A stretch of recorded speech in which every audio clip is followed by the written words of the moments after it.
¿Qué tal, queridos hermanos? Muy buenos días. Les saluda a su amigo, el diácono Antonio Cervantes Silva, diácono permanente de la parroquia Jesús Divino Maestro en Monterrey, Nuevo León, México.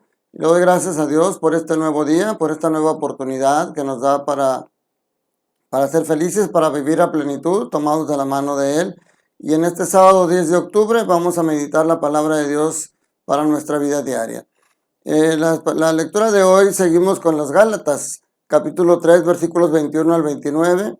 Y el Evangelio es un pasaje súper cortito que viene hoy, pero muy interesante, que vamos a meditar en un ratito más. Es de Lucas, capítulo 11, versículos 27 y 28. En la primera lectura, San Pablo sigue convenciendo a los Gálatas, sigue dándoles argumentos de por qué la ley pasa a segundo plano, porque la fe en Cristo es la que nos salva. Empieza diciéndoles, si la ley dada por medio de Moisés fuera capaz de dar la vida, su cumplimiento bastaría para hacer justos a los hombres. Recuerden que en términos bíblicos la palabra justicia no se refiere a lo que hoy entendemos. La palabra justicia hace alusión a la santidad. Ser un hombre justo significa ser un hombre santo, ser alguien que guarda la palabra, que trata de cumplir lo que el Señor nos pide. Entonces aquí les dice que realmente todo el Antiguo Testamento éramos esclavos del pecado. Dice, en realidad la ley aprisionó a todos bajo el pecado, para que por medio de la fe en Jesucristo los creyentes pudieran recibir los bienes prometidos. O sea, eran esclavos del pecado porque era lo que les decía ayer, estaban más centrados en el evitar hacer el mal que en buscar hacer el bien.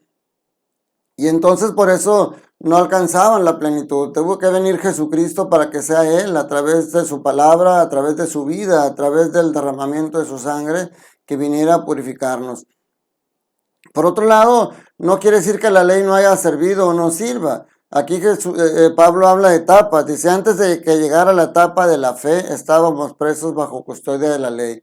O sea, hay un momento en el que es necesario. Yo lo pongo en comparación con la vida de un hombre, ¿no? Que cuando es niño, pues a lo mejor al principio la ley no es muy clara para él, pero sí tiene que ir aprendiendo a que no puede jugar en todos lados, a que no le dan de comer cuando le dé la gana, que tiene que ir ajustándose a ciertas normas.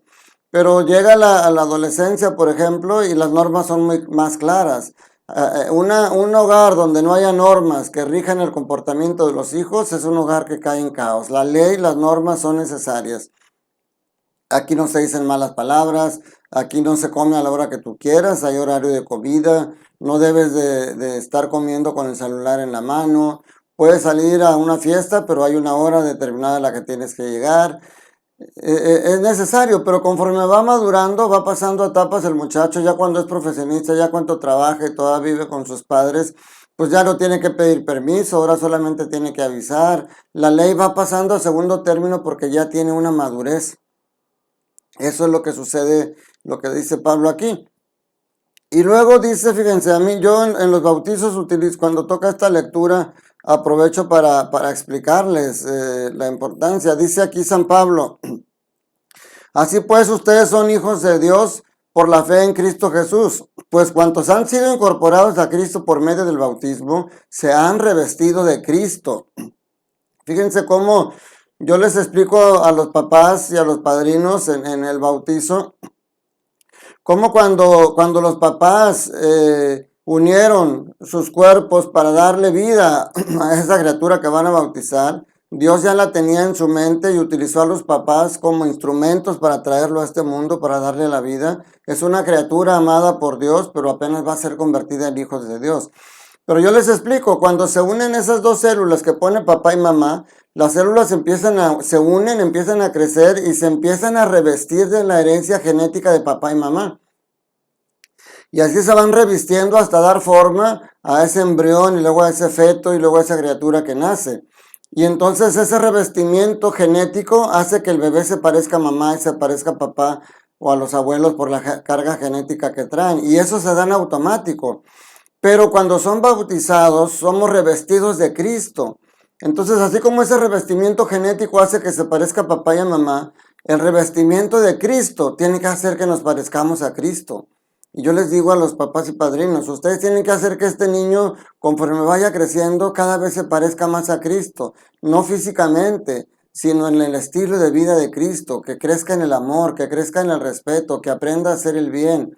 Eso es lo que nos dice San Pablo en este pasaje de ser revestidos de Cristo.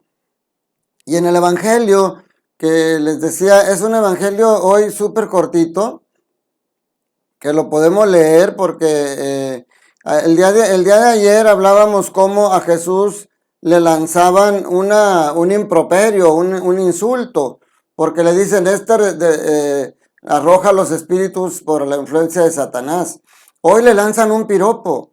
Dice que iba Jesús y una mujer le levanta la voz gritando y le dice, dichosa la mujer que te llevó en su seno y cuyos pechos te amamantaron.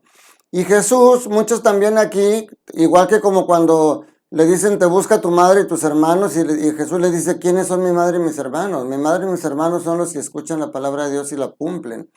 Y mucha gente dice que ahí Jesús está despreciando a su mamá y nada más lejos de la verdad. Hoy también muchos dicen que Jesús, cuando responde y dice, dichosos todavía más los que escuchan la palabra de Dios y la ponen en práctica. O sea, muchos también dicen que está rechazando ese piropo a su mamá. Pero no es así, al contrario, lo está llevando más arriba. Porque ese piropo también es para él.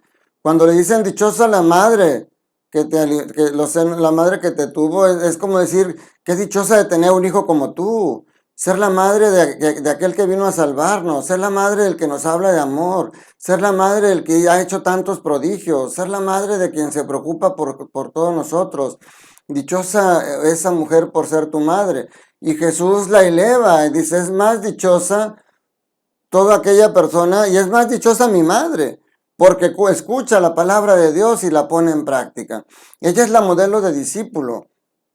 Podemos decir que todos los beneficios de que tuvo María en su vida y que nosotros hoy la veneramos como inmaculada, como preservada del pecado original, como llevada al cielo en cuerpo y alma, que todos esos no son por méritos de ella, son por méritos de Jesús, porque fue su madre, porque la tuvo en su vientre.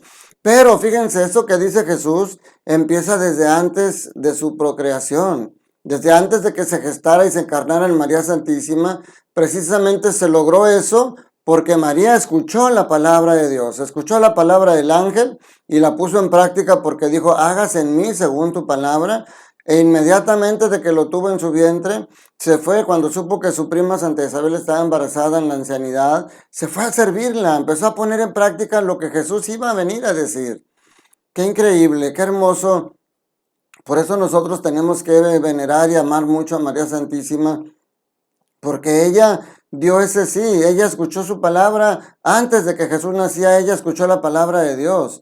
Incluso el Magnífica que proclama es algo que ya estaba escrito. Entonces ella es dichosa porque tuvo a María, a Jesús y lo amamantó, pero más dichosa es porque siempre, antes y después, escuchó la palabra de Dios y la puso en práctica. Vemos cómo el Evangelio dice que María meditaba todos los acontecimientos de Jesús y los meditaba en su corazón y los guardaba y los ponía en práctica.